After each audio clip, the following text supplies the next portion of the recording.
God feeds the Israelites. On the 15th day of the second month after they had come out of Egypt, the whole Israelite community came to the desert of Sin. There they grumbled against Moses and Aaron. "If only we had died by the Lord's hands in Egypt. There we sat around pots of meat and ate all the food we wanted. But you have brought us out into the desert to starve these entire people to death." Then the Lord said to Moses, "I will rain down bread from heaven for you. The people are to go out each day and gather enough for that day. In this way I will test them and see whether they will follow my law. On the sixth day they are to prepare what they bring in, and that is to be twice as much as they gather on the other days." So Moses and Aaron said to all the Israelites, "In the evening you will know that it was the Lord who brought you out of Egypt, and in the morning you will see the glory of the Lord, because he has heard your grumbling against him.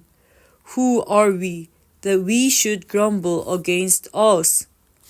Moses also said, "You will know that it was the Lord when he gives you meat to eat in the evening and all the breads you want in the morning, because he has heard your grumbling against him. You are not grumbling against us, but against the Lord." Then Moses told Aaron, "Aaron said to the entire Israelite community, 'Come before the Lord, for he has heard your grumbling.'" While Aaron was speaking to them, they looked toward the desert, and there was the glory of the Lord appearing in the cloud. That evening, quail came and covered the camp, and in the morning there was a layer of dew around the camp. When the dew was gone, thin flakes like frost on the ground appeared on the desert floor. When the Israelites saw it, they didn't know what it was. Moses said to them, "It is the bread the Lord had given you to eat. Each one is to gather as much as he needs.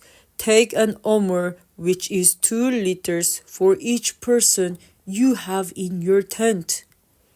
The Israelites did as they were told. Some gathered much, some little. And when they measured it, each one gathered as much as he needed. "No one is to keep any of it until morning."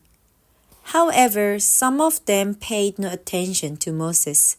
They kept part of it until morning, but it was full of maggots and began to smell.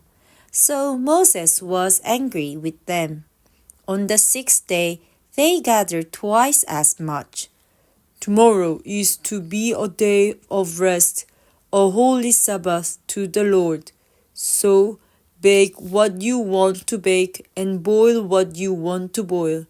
Save whatever is left and keep it until morning." So they saved it until morning as Moses commanded, and it did not stink or get maggots in it. "Eat it today, because today is a Sabbath to the Lord. You will not find any of it on the ground today." Nevertheless, some of the people went out on the seventh day to gather it, but they found none. Then the Lord said to Moses, "How long will you refuse to keep my commands and my law? Everyone is to stay where he is on the seventh day. No one is to go out, so that they may rest on the seventh day." The people of Israel called the bread manna. It was white like coriander seed and tasted like a wafer made with honey. Moses said to them to take 2 liters of manna and keep it for the generation to come. Aaron put the manna in front of the testimony that it might be kept. The Israelites ate manna 40 years until they reached the land of Canaan. The Israelites ate manna 40 years until they came to land that was settled. They ate manna until they reached the border of Canaan. Exodus chapter 16, verse 35.